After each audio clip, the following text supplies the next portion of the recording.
nk'uko twishyizemo ko umunsi wa weekend cyangwa se kuwa gatandatu no ku cyumweru ari iminsi yo gukora isuku, ariko nagira ngo mbagaragarize yuko iminota 15 ya buri munsi ishobora kuruta ikanarusha n'umusaruro ya suku yo kuwa gatandatu no ku cyumweru. Assalamu alaikum wa rahmatullahi wa barakatuh. Nizere ko mumeze neza aho muherereye hose. Uyu ni wa munsi rero ababyeyi baba babonye konji, abana nabo babonye konji bahuriye mu rugo.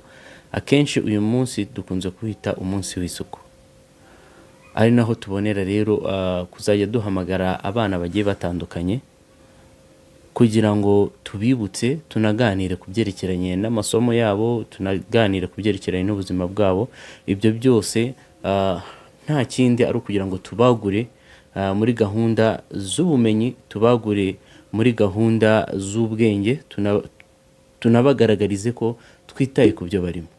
Ari nayo mpamvu saba ababyeyi wenda kumfasha kuri icyo gikorwa n'iyo gahunda, kugira ngo twese dufatikanye, haba umurezi, haba umubyeyi ndetse n'umwana, kugira ngo abana bacu bagire uburezi bufite ihame cyangwa se bwiza, kubera ko iyo umwana yitaweho agerageza uko ashoboye kugira ngo atunganye, kubera ko umwana agerageza gukora ibyo ababyeyi bishimira, cyane cyane iyo yabonye babyiseho.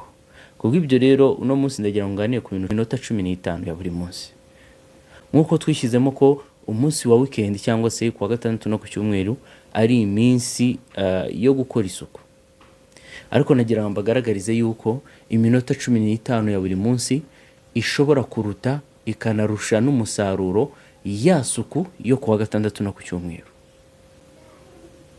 Dutoza abana bacu kugira isuku buri munsi, dutoza abana bacu kuba smart cyangwa se kuba abanyesuku buri munsi, kubera ko mbere na mbere idini nikiri twigisha. Idini itwigisha kuba abanyesuku igihe cyose bitagira umunsi. Hanyuma nanone n'umuco wacu nyarwanda utwigisha kuba abanyesuku atari umunsi umwe gusa.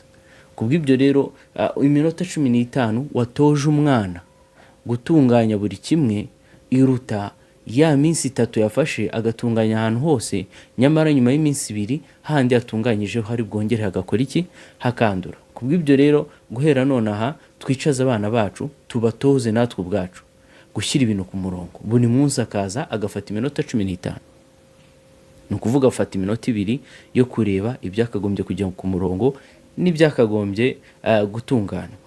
Hanyuma noneho indi sigaye ubishyire ku murongo, ibyanduye ubishyira ahantu hamwe. Hanyuma numara kubikora ejo gutyo uzashiduka wasevinze iminsi 4 mu minsi y'icyumweru. Hanyuma igihe cyose uharana isuku, igihe cyose ibintu byawe bihore biri ku murongo, n'igihe cyose ubone n'umwanya wo gukina no gukora ibindi bigiye bitandukanye. Abamaze kubitangira bamaze kubona ibyiza byabyo, ni ukuvuga ngo umunsi wo kuwa gatandatu no ku cyumweru cyangwa se ino minsi ya weekend abana baba bafite umwanya bakora izindi gahunda nyinshi, ariko usanga wa mwana ukora isuku kuwa gatandatu cyangwa se ku cyumweru umunsi wose awumaze muri iyo gahunda.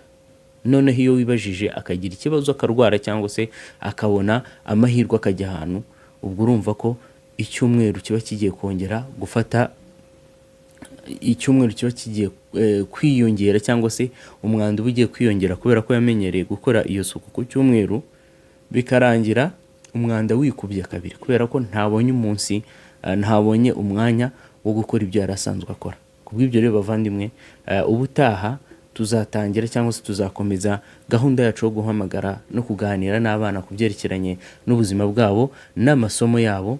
Bityo nabagiraga inama yo gutoza abana iminota 15 ya buri munsi mu masaha tuba dufite. Hanyuma noneho tubone n'akanya ko kuganira n'abana bacu kuri gahunda za buri munsi. Wabillahi tawfiq, musigarane umunsi mwiza.